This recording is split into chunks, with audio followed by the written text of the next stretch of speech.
Hello, I have a very special guest to introduce you to today. Her name is Kim Kendall DeSilva. She is a business buddy, but also a very sweet friend of mine.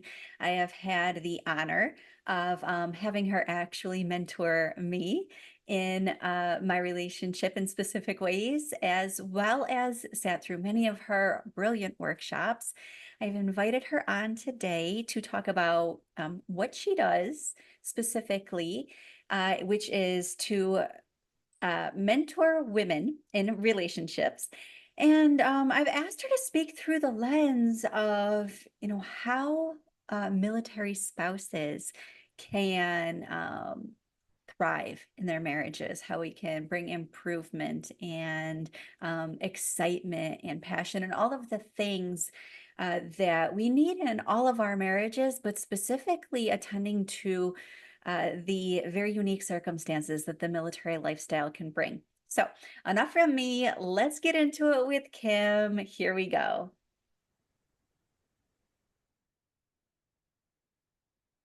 Okay, Kim, would you tell us a little bit about who you are and what you do? Sure. So my name is Kim Kendall DeSilva, and I am a relationship mentor for women. And what that actually means is that I help married ladies bring the love, romance, and support back to their relationships. So I would say like how it was when you first started dating, but better now because you are older and wiser and you understand each other a bit more. So that is what I do, and I've been doing that for the last about 4 years officially. But Heather, I've Yes. I don't know when you guys are watching this, but today it's our 15th anniversary. So we've been together a little while. I wish I had cheers that I could put over little cheer over sounds, but congratulations. It's so exciting. Thank you. And I mean, we've actually been together for 24 years. So it's a lot of learned lessons. Some came easy, some came pretty hard. Yeah. We got to that stage where it's like for most of our friends, they don't know us individually. They've met us after we were together. So we seem to have become like this go-to couple for like advice. So That's yeah, kind of an amazing thing given what you do, right? Like,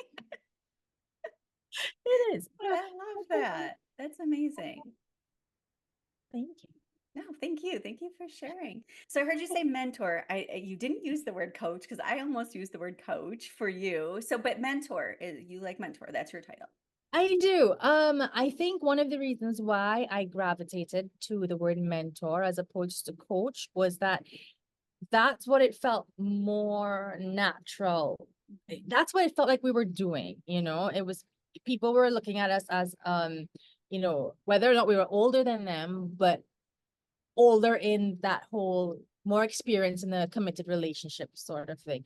And it was that idea of um giving advice, but then I mean, Heather, as well, in this space it's not so much advice as guidance, and it's suggestions, and it's this is what works for me, and then finding out what works for them. Yeah. And I guess I liked that space of just um being someone who could help, Hmm. but I would say I'm still not an expert on all the things. Yeah. And I don't think I will ever consider myself an expert in all the things, because over the last 4 years, even just, doing what I have been doing, I have learned so much. We have learned so much. It's, you know, there are certain things that we do that helped our relationship work, but we never thought of it. And now we understand this is what it is, and this is why it works. And so, yeah, I like the idea of mentoring, being there to support and guide. Yeah. And you do such a beautiful job of that. I wanted to share that with the audience really that Kim and I have worked together in the setting with she was mentor and I guess mentee for me and really helped me to bring back dating into my marriage where my husband and I have been happily together for 19 years. together for 6 of those before we officially got married, but Yeah. then, enter kids and moving all over the country, and we didn't always have a babysitter that I was comfortable with. I wasn't always, comfortable leaving my kids. Every time we moved to a new environment, we had to meet new people, and that's just a big task for any mom, but especially a mom who doesn't have her community that she's built over years and years and years. And so dates mostly fell by the wayside for my husband and I. We have our time in the evenings after the kids have gone to bed, but not like dates where it's intentional and it is specifically just about us. No Yeah. risk of, kids creeping down and we have to pause the movie kind of thing or anything like that. And so you, Kim, helped us bring that back into our marriage where we do go out on dates now. And I know that I reported some of those dates to you and they were fun and we loved them. But yeah, we did axe throwing and we did a rage room. It's not because we had rage towards each other. It was just a fun I was thing. about to say, you seem to have a lot of aggressive days. No, no, no, not at all. My husband's like he likes to the tough stuff, right? Like Yeah, to yeah, yeah. play football and tackle and things, and we can't do that in our marriage, but it's a way that we could bring something that he enjoyed together, that we Yeah, could experience with one another. So exactly, um, exactly. And yeah. that's what it's supposed to be. It's stuff that you both really enjoy. As you said, it's like taking things that he likes and that you like, but finding out where you A can way to actually incorporate meet. it where it's fun for both of us, and it was. And so anyways, just so everybody listening knows, like that is just a little tiny piece of what Kim can help bring into in the relation. Our marriage was healthy and happy, but having those date nights that were just for us, that's a whole other level that people Mhm. take for granted. It's just, it was a thing in the past, or maybe we'll do it again someday when the kids get older, and there's not really a reason to wait. It's And not. And if you wait too long, then you kind of lose some of the enthusiasm for spending that time together. And then the kids are, even if they don't move out, they don't need you the same way. And then you're there, you're kind of bored and yeah, don't know who this other person is anymore because you haven't spent that time having exactly. fun together and getting to know each other as you change, because you're always changing. Yeah. I have one quick question for you. I Yeah. didn't realize you guys were 19 already. So what are you doing next year? I don't know.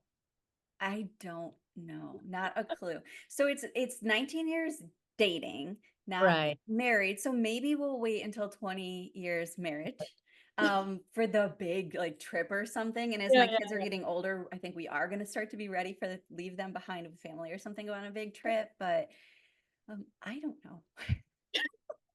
I might need you to push me to plan something specific. We'll get it sorted. Okay. Okay. So today though, I wanted to, because my audience is military spouses. Yeah. And really it is broader than that, but Yeah.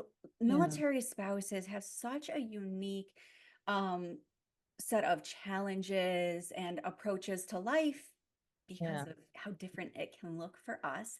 And so I've invited you here today, as you know, the audience does not, to talk about relationships through the lens of military relationships Yeah. and how we can keep those healthy, help them to come back to a place of being healthy, and even how we can manage that excitement and romance and connection long distance.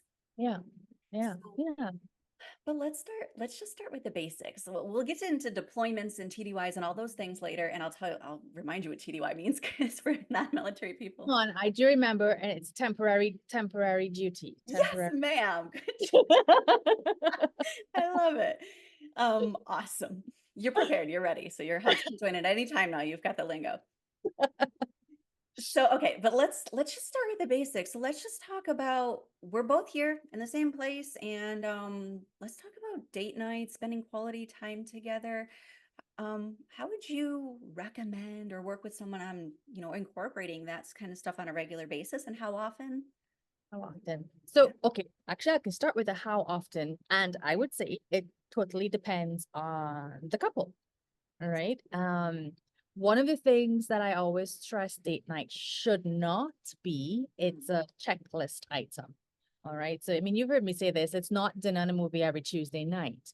I mean, if you really enjoy dinner and a movie every Tuesday night and you look forward to it and you are both fully committed to this idea and you find, excitement in it, then great. But for most people, date nights can either fall by the wayside or get to be very routine. And that's what it's not meant to be. All right. It's meant to be something that you can look forward to and plan. And this is where the other objection comes, but I don't have 2 hours every week. Well, I'm not telling you to do it every week either. Date nights can be every other week. It can be once a month. My husband and I, when we really think about it, sure, we might get to run away here and there every so often. But like during the school vacations, my kids generally spend some time with my parents. Actually, they're off next week. So and like we end up with like this whole almost a week of just us and activities for just us. Yeah. So like I don't say that we have a specific date night routine, but like when we get that chance, yes, we do lots of little stuff that we enjoy doing. We'll have the sushi because the kids don't eat the sushi, that sort of thing. Excuse me. Now the other thing is, okay, when couples are like, okay, we don't have that option. You mentioned when you're moving to new places, whether you're in the military or this is just your life, that you don't live close to trusted childcare, child carers, I should say. What do you do? Okay, well, again, depends on the age of your kids, right? And it's that you have to understand there's an intentionality behind date night that I want you to capture. It's not so much to say that you've had a date night. It's like the two of you really want to spend that time together, because when the two of you want to spend that time together, you put your mind to it, you find a way to make it work, and you get very creative. Small kids at home, fine. Or you can't leave them, have a date night at home when they go to bed. Or, when you have really, really small kids during nap time. Where I would say to start very small, if that's where you feel you have to start right now, 5 to 10 minute dates. Which it's like, what do you mean 5 to 10 minute dates? Well, Yeah, what's that look like? it literally is that. You see, because you don't think of it as a date, like sitting down and playing a game of tic-tac-toe together. Sneaking downstairs after hours to have a bowl of cereal together in the kitchen, or a snack that you don't want to share with the kids. But it's those small moments of intentionally spending time together. Yeah.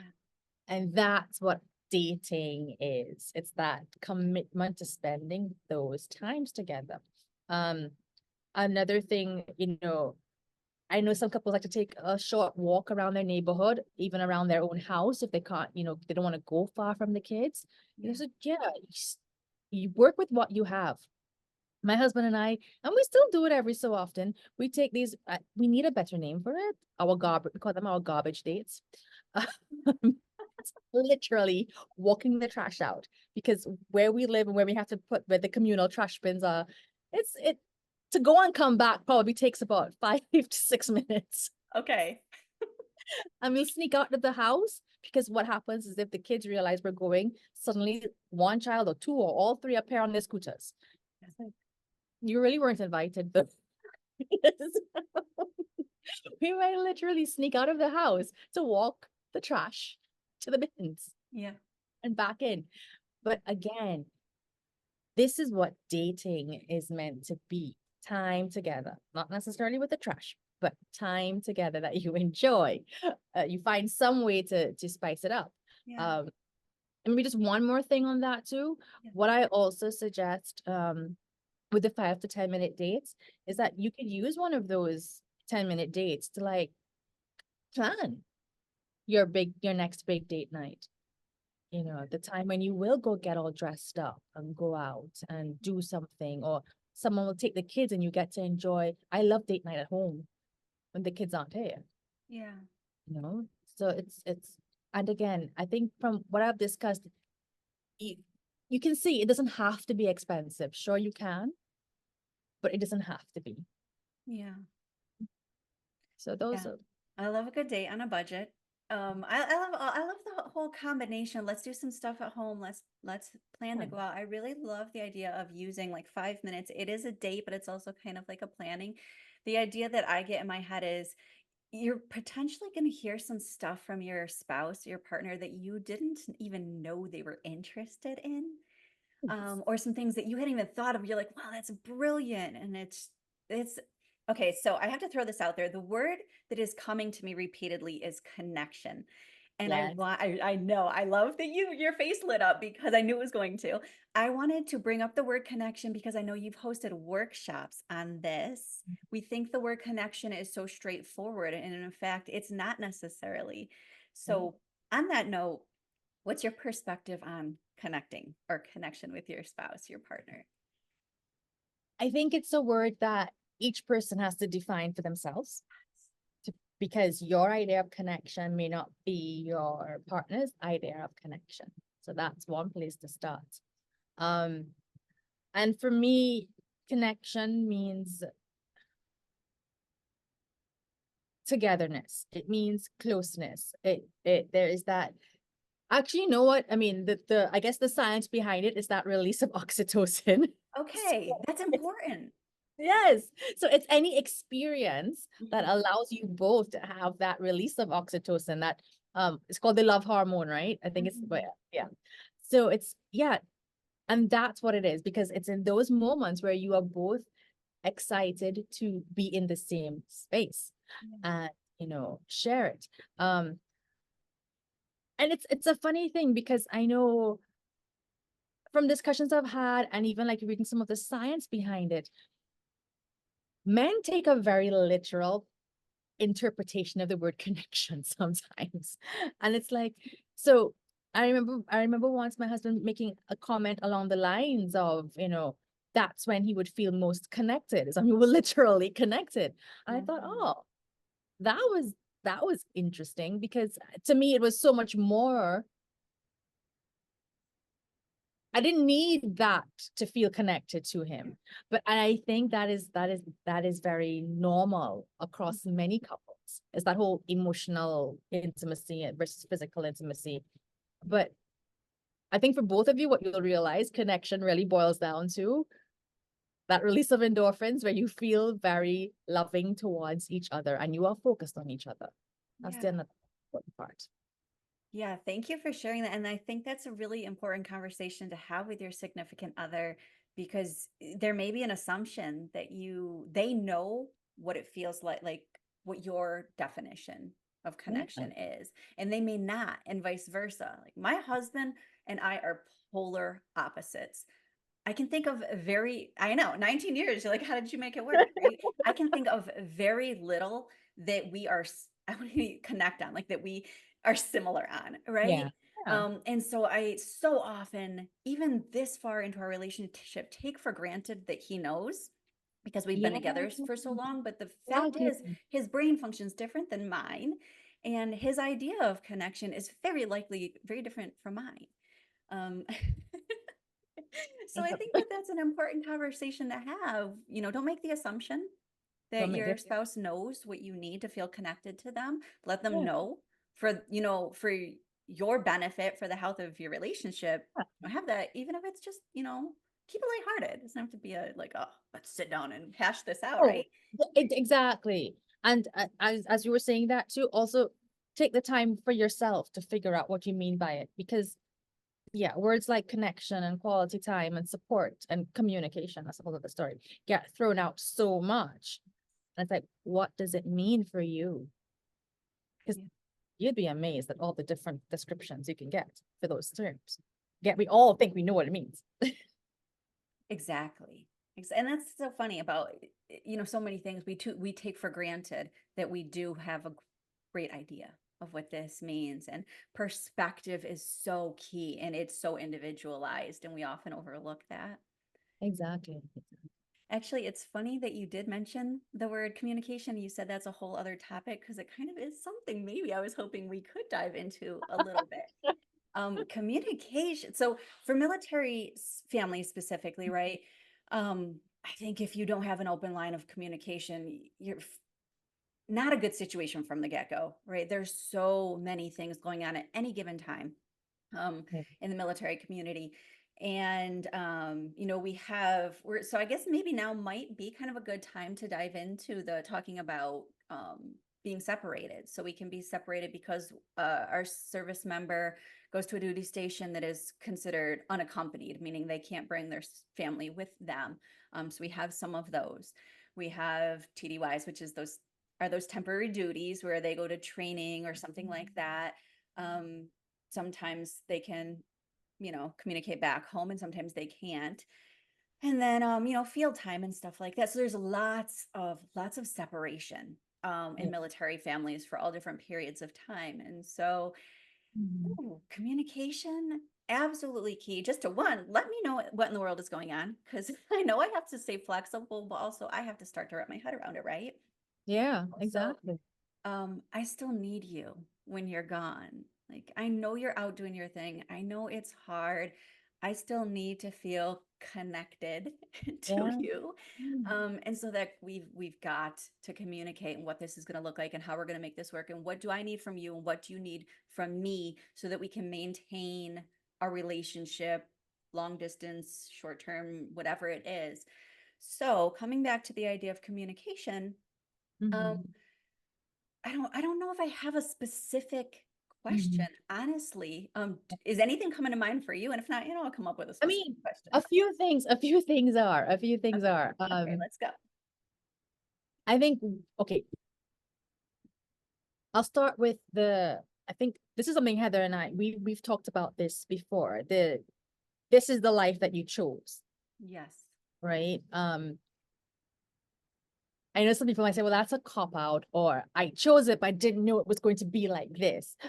But okay, Yeah. let's deal with the present, right? This Right. is your reality. This is this is part of what you chose. Maybe you didn't picture the whole thing before, but here we are, Mm-hmm. right? So it's kind of like at the get-go, releasing certain expectations. You are not going to look like your neighbor.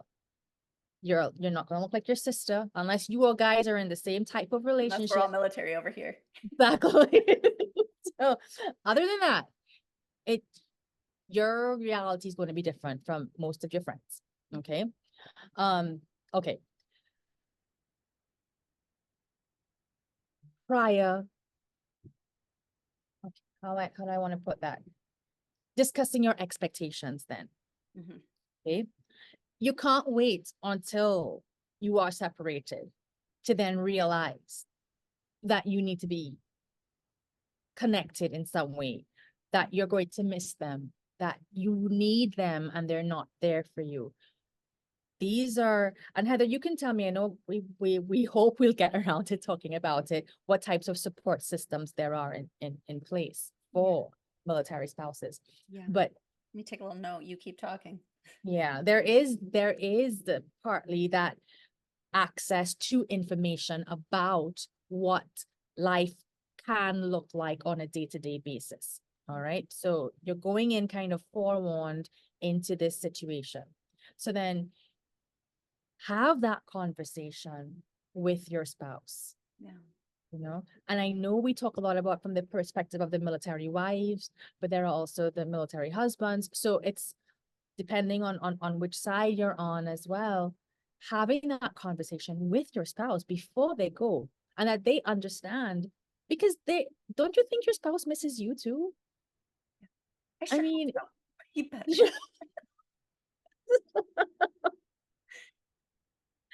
and they do want to have that connection with you, Mm. but as I'm sure you would be aware, the situations that they are dealing with on a day-to-day basis, on an hour-to-hour basis, can be so intense that, thoughts of how you are and how you're doing and how best to support you can't be at the forefront of their mind, Right. you Yeah. know?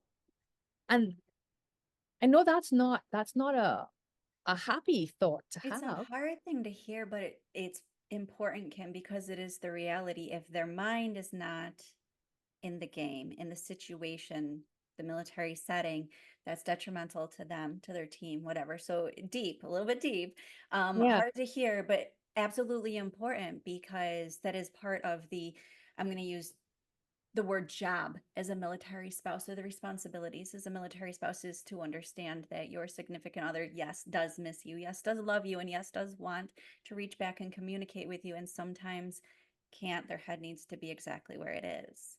So I'm glad that you mentioned that. So, but it is to be able to have that conversation before, so that when it gets to that stage, when you are separated, you can look forward to those moments of communication and connection. And again, that idea of making your, making your list of things. I heard another lady, we were chatting recently, and she said one of the things that she suggests to her clients around mindfulness and self-care is that when you have all of those, overwhelming thoughts running around in your brain, and like you just don't know which thought to focus on, and it's so much, she's like, you know what? Tell your brain at 5 p.m. we're gonna think these thoughts then. Right? So like let your brain know, and this is kind of like what you can do as well. You let yourself know at 5 p.m. I'm going to make a note of all of these things that I want, that I think I want to discuss with my spouse. Yeah. All right. And then you sit when it's 5 p.m. Now, of course, I'm saying 5 p.m. It's whatever time works Yeah. for you, Anytime. whenever in the Right. day, right? And you sit, and what you might find is that what you thought was important and frustrating at 11 a.m. at Yeah. 5 p.m. is no longer an issue. Mm-hmm.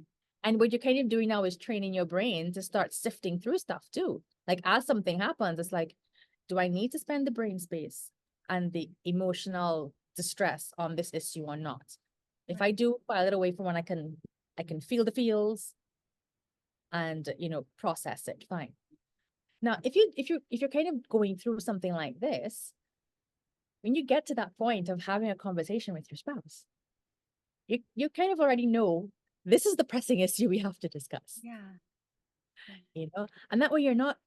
I don't know if I'm getting a little bit too into too much of the nitty-gritty right now, Heather, because I know we've kind of talked around these things I think the before. nitty gritty is so important though. It is. It could, we can talk, this like very surface level all day long, but the Mhm. question that always comes back is fantastic. Now, what do I do with that information? Like, how Right. in real life do I implement? So I think that maybe it is a little deep, but also like really important. Yeah. Okay. So then, yes, again, sometimes we just want to live in the moment, right? We want to just feel and operate something from that intuition, from those feelings. But I'm not convinced that's always a healthy plan for anyone, but Yeah. far less, yeah, for somebody who has such little control over where their partner is. Yeah. So in those cases, then yes, planning what you're going to talk about when you can talk is important. Yeah. Pardon me. Absolutely. It gives you, it gives some structure to your conversation. It also, we talked about, you need to feel connected. Yeah. You are addressing the issues Mm. that are important to you. Yeah. And that's where you're going to get that sense of validation and that connection from. So then, yes, that you want to make sure that you don't spend your whole time discussing some frivolous stuff Yeah. or having a minor argument over something that's actually not important, Mm. that you're wasting your time. Yeah. So yes, that list of things that you're going to want to talk about, that you're going to want to address with your partner. And please make sure that there are some fun stuff in there too. Okay. Yes, that is the very next thing I want to talk to you about, but please finish the thought. Oh no, I mean that pretty much is it. That you know how much time you have or don't have. Yeah. So you want to prioritize the topics that are important, but always make sure you find a way to end off on a positive note. Um, and not just that, even if you are in the middle of a disagreement, and this is like communication no matter what, even if it's the middle of a disagreement, do not hang up that phone. Even if it's just like to say, I still don't agree with you, No, but and I do I love you. still love you. Yeah. I have those conversations with all of my family members. Seriously, my daughter and I butt heads. Horrible. She is my heart. I love her. I'm a mom. I love her with everything that I am. And boy, does she drive me bonkers. And sometimes I'm just like, I cannot stand to be next to you right now. I need to be separate from you. I need you to also know that I love you very much. Just need to work through the emotion. So, but never, I've always been that way. And I love that you brought that up. I could never walk out the door as a kid when I was angry at my mom because my mom and I had the same headbutting thing. I'd Your come mom in is and probably like, we're so like, happy to I'm see sorry, you and your I love you. daughter. And then rush off to, what's that now? Your mom is probably so happy to see you and your daughter now. Yeah. What's that feel like? No.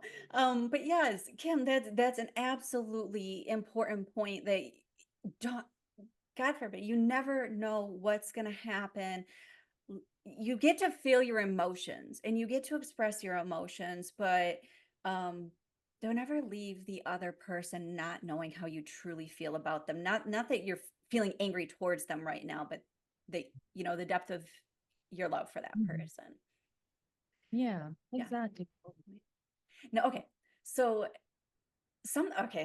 let me share a little tidbit about some of my history as a military couple. So something I don't talk a lot about is that I do mention that my husband and I are both former Army. I met him when we were both serving.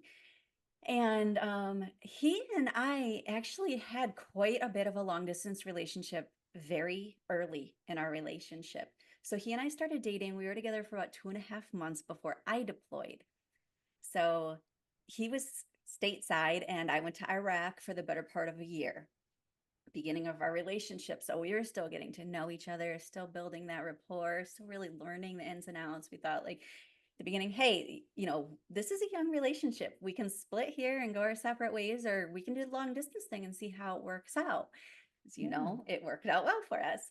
But when I deployed, this was the early 2000s, and we did have a pretty decent line of communication available to us to, be able to reach back home through email, sometimes phone calls, things like that.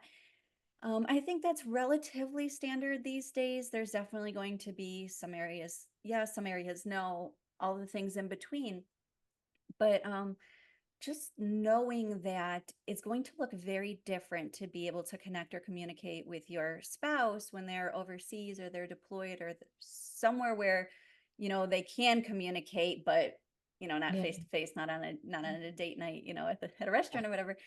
What are some ways to keep it fun, keep it entertaining, keep it exciting between the two of you When you're long distance. when you're long distance? So that's a very good one. That's a very, very good question. And um, and I kind of want to add there that this applies to anyone in a long distance relationship. Um, but in a way, I think what makes it really special, you can again, perspective shift is everything, right? 100%. When you're living that military life, those moments where you two get to connect with each other, Mhm. they're like extra special, Yeah. right? And so you really want to enjoy them. And again, this is where it's important to prioritize some of the things that you want to do during those calls. Um, Again, the types of conversations you want to have, the types of games you can play. I mean, back in the day, I knew a couple who used to exchange letters Mhm. and they did Like chess. handwritten letters? Yes. Oh, They that is played so chess. sweet. Oh, wow. So, I'm not sure how that That's works. so outside the box. I love it. And it's there. That's where it's at for them, but like outside the box. And what a way to keep it Yeah. interesting. Yeah. I don't think they had to do the letters, by the way. I think they chose to write the letters because I mean, I'm not talking about my grandparents' generation here. So,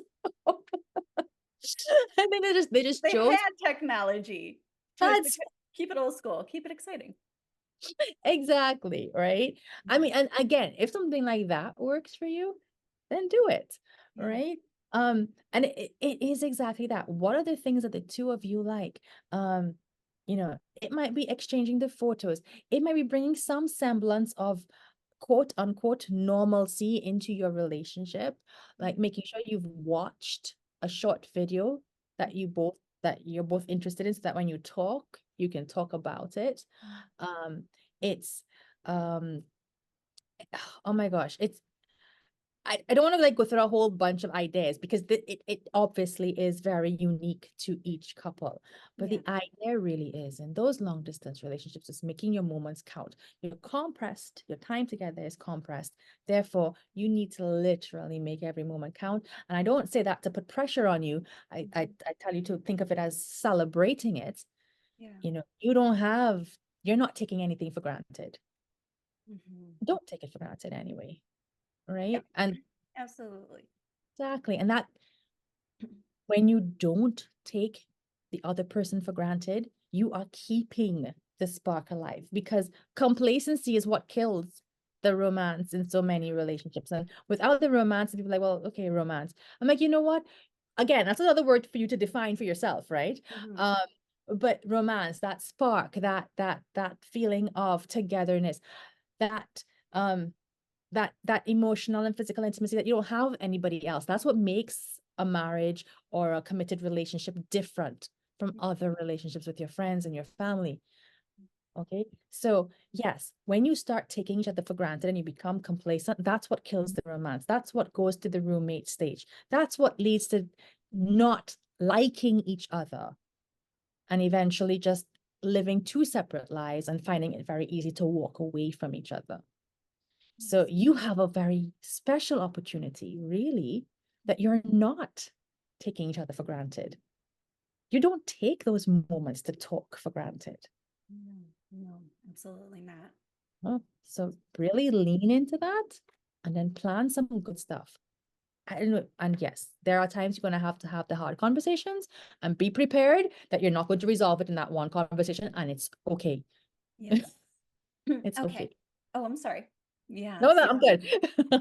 Yeah, absolutely. Sometimes, all right. So on that topic, though, I think we can circle back around to something that you mentioned earlier. Said I hope that we'll come back to around. And I made the smart decision to take a note because, as I've told you before, and if people don't know, I forget to go back to where I said I was going to come back to. So, um, do we need to have even the tough conversations with our significant others when they are deployed, when they are out of wherever it is, when they're away from us, and Mhm. they're where their head should really be in what they're doing at that moment? Yes, sometimes we do need to have those conversations. But like you said, if you take some time before you dive right into those conversations when your emotions are completely heightened, and so when the emotions are heightened and there's actually some stress response going in the body, you're not thinking clearly. I promise you this, there is a neurological thing happening. It's science where you are not thinking clearly. You're going into reactive mode instead of taking the time to respond in a more grounded, logical space. So I think key one, yes, write it down, um, ponder it, be with it. If you can realize, okay, like this isn't as heavy as I thought it was in the moment. It felt heavy. That was okay. It's not now, and you can release it. Mhm. That's a great opportunity. If you do need to bring it up to your spouse, do it from a space where your emotion, you've been able to sit with it for a little while. And so Yeah, it's not feeling so massive and you're not laying exactly. all of that heaviness of it on your spouse. The Exactly. other thing is where we're coming back to is that leaning into your support system in your community. So can we have some of these conversations that aren't very specific to our relationship with our spouse, Mhm. where we need more support at home? Our kids are off the wall, our stress level is, through the roof. We really don't want to be in the house with our kids at that moment. We'd like for our spouse to run through the door, take over so we can run out the door. And that's Yeah. just not reality, right? There and all sorts of other circumstances like that. How can we lean more into community in our support system? What are your thoughts on that? I think for the types of additional pressures that military spouses are under, I do think that some emphasis has to be put on building community.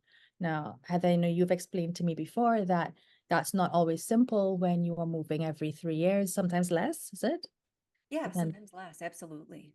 And especially if you're not the person who making new friends comes easily to, it's even more difficult. Um, so I guess my question before I continue is, are there resources made available to you, like counseling services, support groups that are actually located on the bases? Are those types of resources available? Yes. And it's going to be very different from duty station to duty station and, what's available overseas as opposed to what's available stateside. But Mhm. yes, resources are available. We have medical care that's included, um, Mhm. as part of Yeah. the package, if you will, for our service member and their family. Yay, medical care. And one of those things, you can lean into, and I will be the first person to tell you I did lean into when Yeah. my husband deployed, because we had a deployment where I deployed. We had several deployments where he deployed. One of the Yeah. things that I leaned into was getting a referral for a therapist. So Right. that is a resource that is available to us. Of course, taking the time to find the right therapist is very Right. important, but I think that it can be beneficial to have that.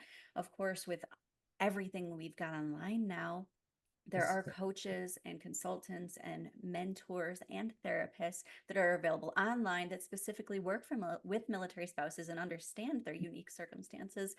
And then as far as just like, building the friendships kind of community, that's mostly where it's going to vary from place to place. But Yeah. probably one of the best things you could do is start with Facebook and see, what local organizations are set or community groups are set up there. Often they will have a Facebook group where they start to let people know, hey, we're here, come meet with us. Yeah. So that's just a place you can start. But yeah, absolutely. There are resources available. Use them. I know it's easier said than done, especially if you are, as many of us are, unwilling to ask for help or unaccustomed to asking for help. But you have to, because your spouse, even under regular circumstances, can never be all things to you that you need, especially under these circumstances. They're not.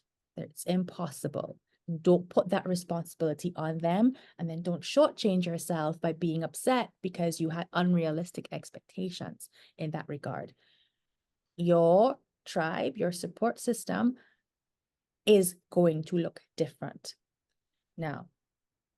And as we've discussed, it may not even be calls to your family, because you may find that you get more frustrated because you're trying to explain to your family how you feel, to maybe your other friends how you feel, and they don't understand.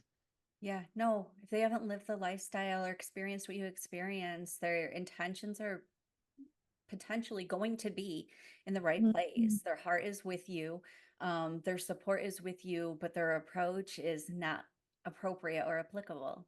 No, no, it's not. It's not. And that's okay. Again, Different relationships, different purposes. different purposes. Exactly. So no one is saying that, the lady living next door to you has to become your new best friend. But the fact is, you can probably go out for coffee to her, and in 15 minutes, have someone who totally understands what's going on with you, because she's going through the very same thing. Mhm. And sometimes all you need to know is that somebody else understands. Yeah. That validation alone goes a long, long way. And Um, suddenly you go from feeling lonely or alone and like nobody understands to, hey, this is still hard, but it's hard and we're together in it. And we're then together. Exactly. it's a That little is bit of that weight gets lifted. precisely. That's what you're looking for. And people talk about, well, couples counseling. All right, let's be real. If you are a military spouse, your partner probably can't be available for regular counseling sessions. It's a little tough. Exactly. And that's okay, because in this situation, it's actually you who needs the counseling, not your partner. Hey, their issues will be dealt with Yes. Yes. by you. All right. So, yes, reach out, look for a therapist, look for a mentor, look for a coach, look for a counselor, wherever it is that you may need to. Do they have to understand the military lifestyle? It would be beneficial if they do.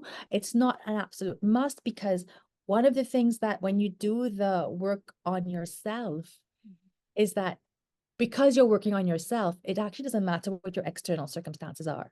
Mhm. It's how you are reacting and how you are acting to what's going on around you. Yes.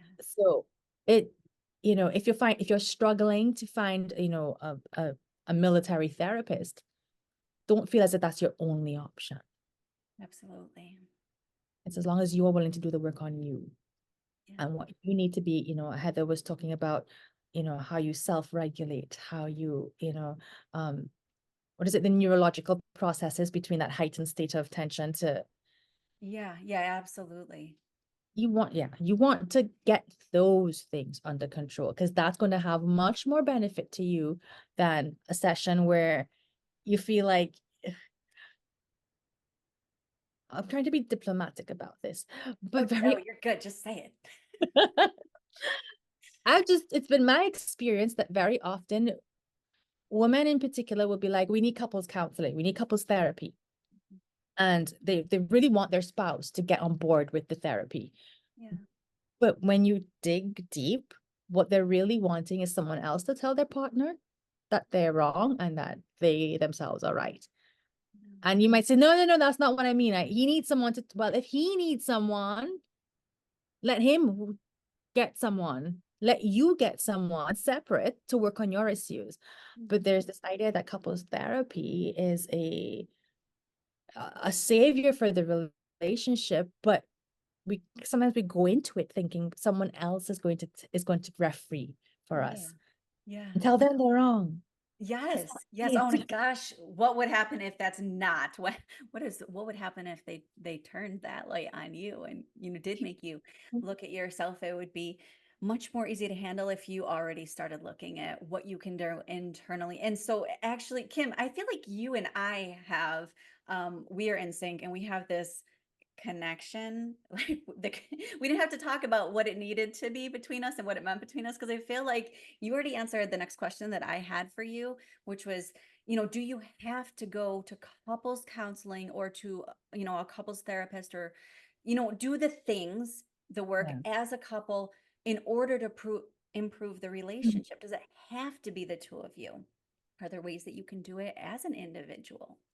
Yes. And I would say, by the way, this is not a knock on couples therapy at all, because it's a super valuable service. I'll tell you when it has the most valuable service: when you've both done the work on your own, or you're both actively doing the work on your own and you do couples therapy together. That's because, and you can look at it this way: relationship counseling, relationship therapy, couples therapy. What is a couple? There isn't like an inanimate object that comes and sits and gets coached or counseled. No, a couple is actually two individuals Mhm. who have come together. So getting your working on your own issues and then working on your issues together is a huge game changer. And I'm saying this as well as somebody who has seen couples go through it. I mean, I would say maybe 50% of the ladies that I have worked with have actually done couples therapy first. Okay. But what they found was that once they're not no once they were no longer going to the sessions, they didn't stick with the plan.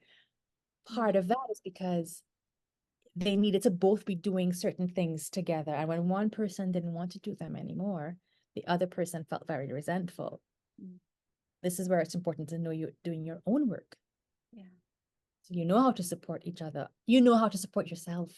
I think Yeah, that bottom line is the only person responsible for your well-being is you. You're the only person who has control over that. And so eh, as I do think when we work on ourselves and we improve as individuals, our relationships, everything around us can benefit from that improvement and potentially improve as a side effect.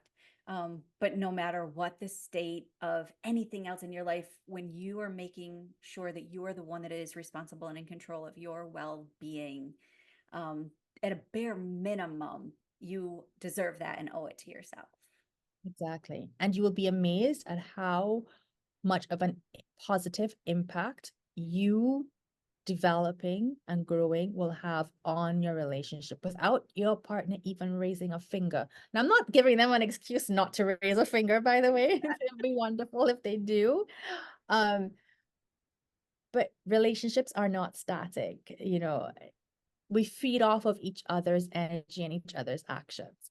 And I can tell you from my own experience, I always say that my husband and I think we had a default level of kindness so that even when things may not be comfortable or when we were going through, rough patches, we were never unkind or aggressive towards each other. What that sometimes meant is that we may just kind of stay in our corners Mhm. because we didn't want to we kind of understood that some of what we were feeling was our own and not to take it out on the other person. That didn't mean that in that moment we were happy, because it's like Yeah. yeah.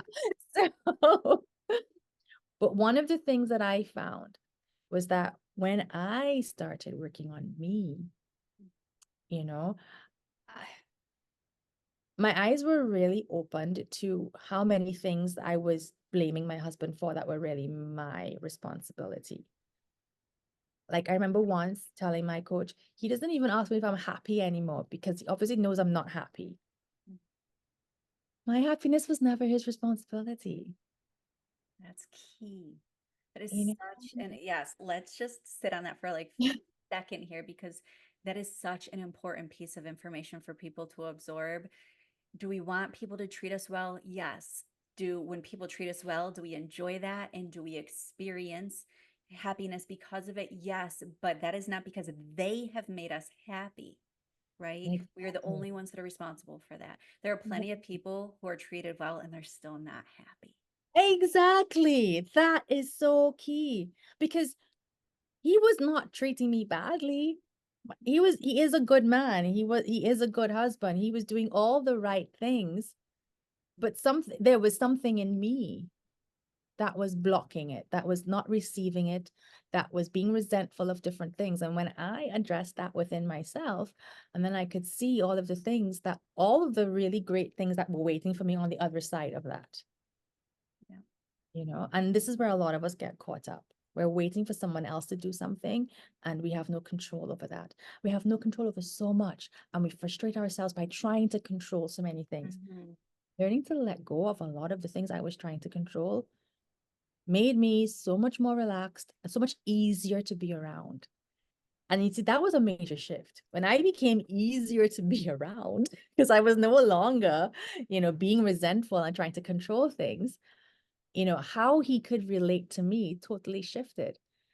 And as I said, we were always good, but I would say, especially like in the last few years, it's been great because there's this whole new level of acceptance and trust and faith in what's going on, and that's what you want to get to. And this is why I say it's important to do the work for yourself as opposed to waiting for somebody else.